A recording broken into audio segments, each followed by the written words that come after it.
मित्रों, भगवान कृष्ण ने बताया कुत्ते को एक टुकड़ा रोटी खिलाने से क्या लाभ होता है। शायद आप लोग इस बारे में नहीं जानते होंगे। मित्रों, एक बार की बात है, भगवान कृष्ण स्वर्ण के सिंहासन पर विराजमान होकर आराम कर रहे थे। उसी समय द्रौपदी उनके विश्राम कक्ष में आईं और बोली, हे प्रभु, आप संसार की समस्त कीमती चीज़ों को जानते हैं। आप ही मनुष्यों के दुखों को हरते हैं और आप ही संसार के कल्याणकारी हैं। हे प्रभु, मैं आपसे यह पूछना चाहती हूँ। तभी भगवान कृष्ण कहते हैं, हे देवी द्रौपदी, आपके मन में जो भी प्रश्न है बिना संकोच किए पूछो, मैं तुम्हारे सभी प्रश्नों के उत्तर दूंगा। तब द्रौपदी ने कहा, हे प्रभु, मैं यह जानना चाहती हूँ कि कुत्ते को रोटी खिलाने से मनुष्यों को क्या फल मिलता है। तभी भगवान कृष्ण ने कहा, हे देवी द्रौपदी, कुत्ते के बारे में तो आप भली भांति जानती हैं। आपने ही कुत्तों को श्राप दिया था। मित्रों, आगे द्रौपदी कहती है, हे प्रभु, मैंने कुत्तों को तो अवश्य श्राप दिया था, परंतु आप मुझे यह बताने की कृपा करें कि कुत्तों को रोटी खिलाने से मनुष्यों को क्या फल मिलता है। मित्रों, आगे भगवान कृष्ण कहते हैं, हे देवी, कुत्ते को रोटी खिलाने से मनुष्यों को 8 फायदे होते हैं। जो भी मनुष्य इन फायदों के बारे में जान लेता है, उनका जीवन धन्य हो जाता है। उनके जीवन में कभी दुखों का पहाड़ नहीं टूटता। जो भी मनुष्य पृथ्वी लोक में कुत्ते को एक रोटी का टुकड़ा खिलाता है, उसे यह 8 फायदे अवश्य होते हैं और वह जीवन भर दुखी नहीं रहता।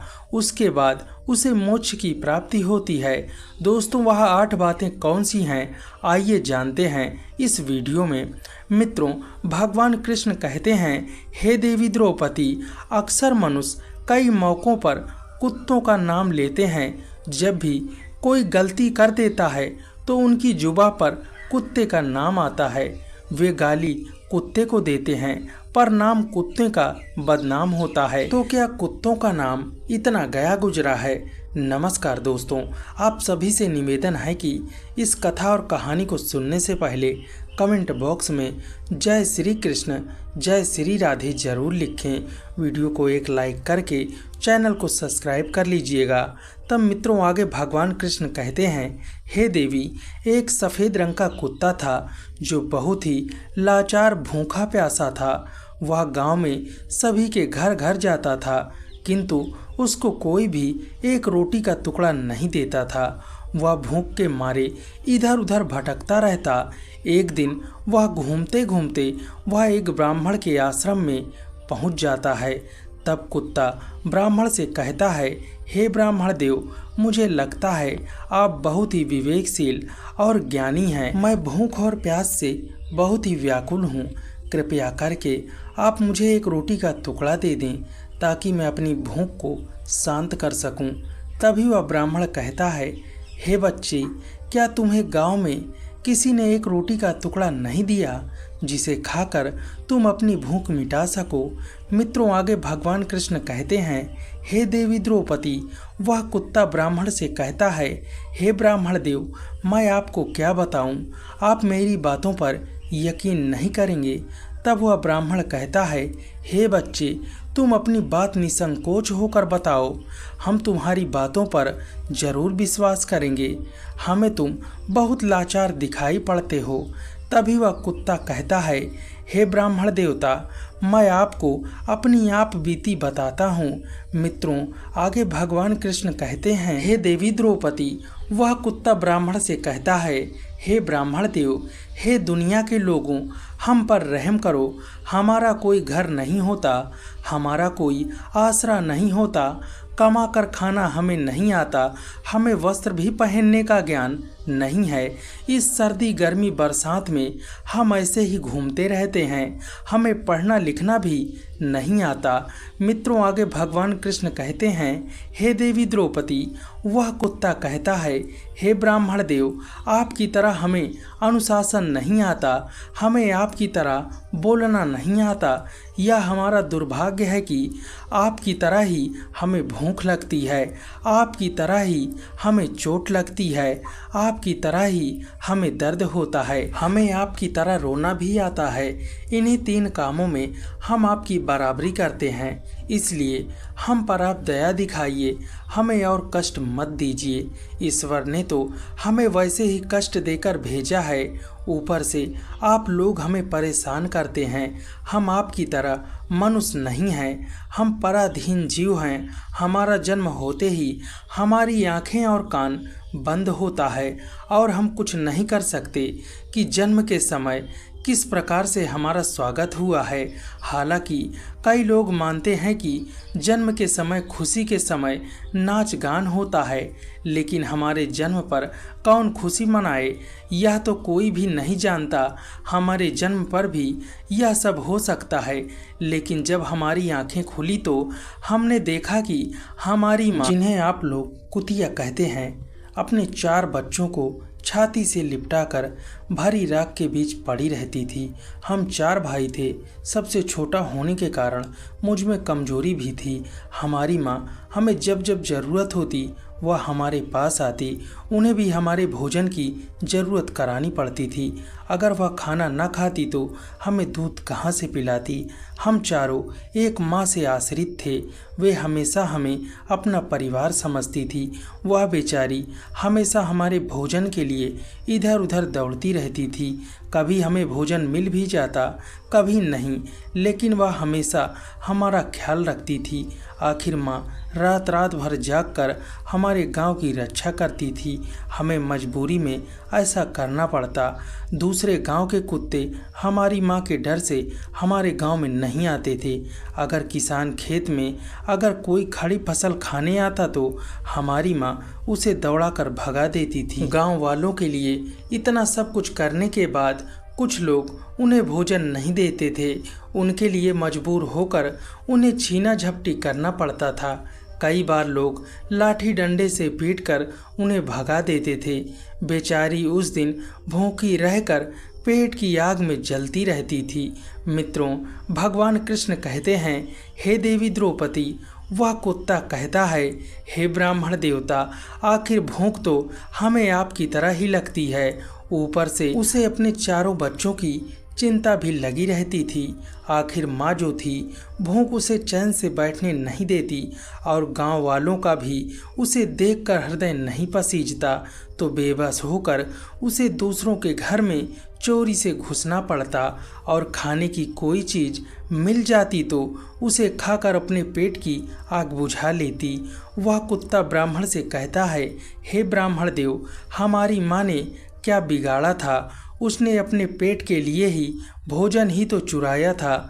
चोरी करने का हमें कोई शौक नहीं है, पर पापी पेट हमें ये सब करने के लिए मजबूर कर देता है। ये कथा बड़ी गहराई से मनुष्य के अनुभवों को दर्शाती है। भूख का दर्द किसी को भी अनजान नहीं होता और अपने पेट के लिए कुछ करना हमेशा एक मानवीय अनिवार्यता होती है। वह कुत्ता ब्राह्मण से कहता है, हे ब्राह्मण देव, अब आप तो देख ही रहे हैं वह दिन कितने भयंकर थे। भारी बरसात और हमारे 2 भाई मर गए थे। उस दिन हमारी माँ बहुत रोई, लेकिन मनुष्यों को हमारी यह पीड़ा नहीं दिखी और कोई उनको नहीं समझा। उनके बच्चे तो थोड़ी मरे थे। मित्रों, वह कुत्ता कहता है, हे ब्राह्मण देव, अब सिर्फ हम 2 भाई रह गए थे। हमारी माँ ने हमारी अच्छी तरह देखभाल करनी शुरू कर दी थी। एक उसी गांव में एक सेठ के घर पर एक दावत चल रही थी और अच्छे पकवान बन रहे थे। सेठ के घर में काफ़ी मेहमान आए हुए थे। हमारी माँ खाने की तलाश में बार बार उधर जाती, लेकिन लोग उसे धुतकार कर वहाँ से भगा देते। उस पर इतना तरस नहीं आया कि एक पड़ी रोटी ही उस बेचारी को दे दें। एक रोटी से उनका क्या बिगड़ जाता। मेरी माँ ललचा ललचा कर जाती और वहीं खड़ी खड़ी देखती रहती। मेरी माँ सेठ के यहाँ दावत में भोजन के सिलसिले में वहाँ गई। जब खाना परोसा जा रहा था तब खाना परोसने वाला आदमी किसी काम से भीतर गया। तब मेरी माँ रोटी लेने के लिए आगे बढ़ी। तभी एक बर्तन की आवाज़ हुई। लोग चिल्लाकर वहाँ इकट्ठा होने लगे। मेरी माँ को भी घबराहट होने लगी और उन्हें डंडों के सहारे धमकाकर पीछे भागना पड़ा। वे वहाँ से निकलने की कोशिश कर रही थी लेकिन रास्ता बंद था क्योंकि लोग डंडों के साथ आगे बढ़ रहे थे। तभी उन्होंने वहाँ भोजन कर रहे लोगों के साथ निकलने का फैसला किया और उनके साथ निकल गई। मित्रों, उस कुत्ते ने फिर कहा, हे ब्राह्मण देव, मेरी माँ तो निकलने में इतनी हैरान नहीं थी जितनी तो उन लोगों को देखकर हुई थी जो वहाँ दावत का भोजन कर रहे थे। उन सभी ने भोजन छोड़ दिया और कहा कि कुत्ते के नाकने के कारण भोजन भ्रष्ट हो गया है। सभी एक दूसरे से विचार कर रहे थे कि अब क्या किया जाए, खाना तो सब खराब हो गया है। बेचारे सेठ फूट फूट कर रोने लगे। कुछ लोग तो यह भी कह रहे थे कि भाई कुतिया के नाकने से भोजन खराब कैसे हो गया, उसने खाने में या बर्तन में मुंह थोड़ी ना डाला है, सिर्फ ऊपर से निकल ही तो गई है। इसी तरह बोलते रहे। शहरों में तो कुत्तों को पालकर सुलाते भी हैं, खिलाते भी हैं, तो इसमें कोई बुरी बात नहीं है। अगर कुतिया नाक गई है तो भोजन खराब नहीं हुआ है। लेकिन उनमें कुछ लोग बड़े घरों से ताल्लुक़ रखते थे, उन्होंने एक भी नहीं चलने दी। कह रहे थे भोजन तो भ्रष्ट हो गया या हमारे खाने के लायक नहीं है। अंततः उनकी बातों को सुना गया और फिर भोजन को गरीबों में बांट दिया गया। मेरी माँ को उस दिन भरपेट भोजन मिला जो उन्हें जीवन में कभी महसूस नहीं किया था। लेकिन इस खुशी में उनके लिए एक मुश्किल बन गई। उन्होंने भोजन करने के बाद वह आराम करने के लिए लेट गई, लेकिन तभी सेठ डंडा लेकर उसके पास आया और उन्हें बुरी तरह से पीटना शुरू किया। उन्हें भागने का भी कोई मौका नहीं मिला और उन्होंने डंडों की चोट से बुरी तरह से पीटना शुरू कर दिया। माँ के विलाप को सुनकर पत्थर भी पिघल जाता, पर उस निर्दयी को कोई रहम नहीं आया। वह उसे कठोरता से पीटता रहा। माँ की पीड़ा चीख पूरे गांव में सुनाई दे रही थी। तब कुछ लोग आए और उसे समझाते हुए बोले, भाई उसे जाने दो, भूख में तो आदमी की भी बुद्धि भ्रष्ट हो जाती है। वह तो एक पशु है, उसे अच्छे बुरे का ज्ञान नहीं है। उसे मारकर आपको क्या मिलेगा? जो होना था वह तो हो गया। लोगों के समझाने के बाद उसने हमारी माँ को पीटना बंद किया। माँ ने हमें सारी कहानी सुनाई। हमने सोचा हम कुत्तों का जीवन कितना कठिन होता है। एक रोटी के टुकड़े के बदले एक चोट जितना पिटना अधिकार है। ऐसे लोगों पर जो हमारी पीड़ा को समझने को तैयार नहीं होते। मित्रों, आगे भगवान कृष्ण कहते हैं, हे देवी, वह कुत्ता कहता है, हे ब्राह्मण देव, एक दिन की बात है, एक बाहर का मुसाफिर आकर ठहरा हुआ था। उसे अपने भोजन के लिए एक चूल्हा बनाया हुआ था और उस चूल्हे पर दाल बनाने के लिए रख दी थी और आटा गूंद कर रख दिया था और पास के एक कुएं में पानी लेने के लिए चल दिया। और इधर कहीं से मेरी माँ वहाँ घूमते हुए पहुँच गई। उसने गूंदे हुए आटे को देखा और सोचा इस आटे का कोई मालिक नहीं है। यही सोचकर उस आटे को खाने लगी। उधर राहगीर ने कुएं के पास से देखा कि उसकी मेहनत का आटा एक कुतिया ने खा लिया है। वह बड़ा दुखी हुआ और माथे पर हाथ रखकर रोने लगा, क्योंकि वह भी कुछ दिनों से भूखा और थका हुआ था। कुछ लोगों ने मुसाफिर से कहा, अरे भाई, इसने तो तुम्हारा आटा भी खराब कर दिया है। कल तो इसने सेठ की पूरी रसोई ही खराब करके रख दी थी। मुसाफिर दुखी होकर बोला, अरे भाई, मुझे क्या मालूम था कि ये दुष्ट कुतिया मेरे आटे को खाने के लिए घात लगाए बैठी है। मुसाफिर ने बिना सोचे समझे लाठी लेकर कुतिया पर हमला कर दिया। माँ उस समय आटे को ठीक से खा भी नहीं पाई थी, लेकिन उस पर लाठी की मार बरसने लगी। महीनों तक मेरी माँ लंगड़ाती घूमती रही। अब हमें ये समझ में आया कि आदमी कितना ही खुदगर्ज है, हम उसकी कितनी ही सेवा क्यों न कर लें, वह हमारी पीड़ा को नहीं समझ सकता। फिर आगे वह कहता है, हे ब्राह्मण देवता, हमारी कमी यह है कि उन्हीं मतलबी इंसानों के अधीन रहते हैं जो हमें कष्ट देते हैं। आज मैं आपको कुत्ते को रोटी खिलाने के 8 फायदे बताऊंगा। यह वास्तविक में काफ़ी सुंदर परामर्श है जो हमें जानवरों और पशुओं की महत्वता को समझाती है। इस परामर्श के अनुसार सबसे पहले रोटी गाय को दी जाती है और अंतिम रोटी कुत्ते को दी जाती है। यह एक प्रकार की संवेदनशीलता संयोग का प्रतीक है। यह सत्य है, भगवान का विधान अक्सर भूला जाता है और मनुष्यों के सर्वोच्च कार्यों का प्रभाव उनके जीवन पर बुरा पड़ता है। वास्तव में जब हम अपने जीवन में पवित्रता, धार्मिकता को अपने जीवन में स्थान नहीं देते हैं तो हमें नकारात्मकता का सामना करना पड़ता है। यह एक सही और संतुलित जीवन जीने के लिए और उसे अपनाने में सर्वत्र है, शक्ति की ओर ले जाता है। जिस तरह कुत्ते को रोटी खिलाने से लोगों के जीवन में शुभ फल मिलता है, वैसे ही हमें धर्मपरायण जीवन जीना चाहिए जो सुखमय और समृद्धि से। मित्रों, फिर भगवान श्री कृष्ण कहते हैं, हे देवी, पहला फायदा है शनि ग्रह के नकारात्मक प्रभाव से बचने के लिए कुत्ते को रोटी खिलाना प्रमुख उपाय है। शनि की महादशा में लोगों को विभिन्न परेशानियों का सामना करना पड़ता है जो आर्थिक संकट और परेशानियों का निवारण बन सकते हैं। कुत्ते को रोटी खिलाने से उनका प्रभाव कम होता है और व्यक्ति को नकारात्मक प्रभावों से मुक्ति मिलती है। मित्रों, दूसरा फायदा यह है कि कुत्ते को रोटी खिलाने से आपके घर में नकारात्मक ऊर्जा का प्रभाव कम होता है। आपका भाग्य भी आपके पक्ष में हो जाता है। इससे आपके जीवन में सकारात्मक और शांति की भावना बढ़ती है। तीसरा फायदा, कुत्ते को रोटी खिलाने से माता लक्ष्मी की कृपा मिलती है।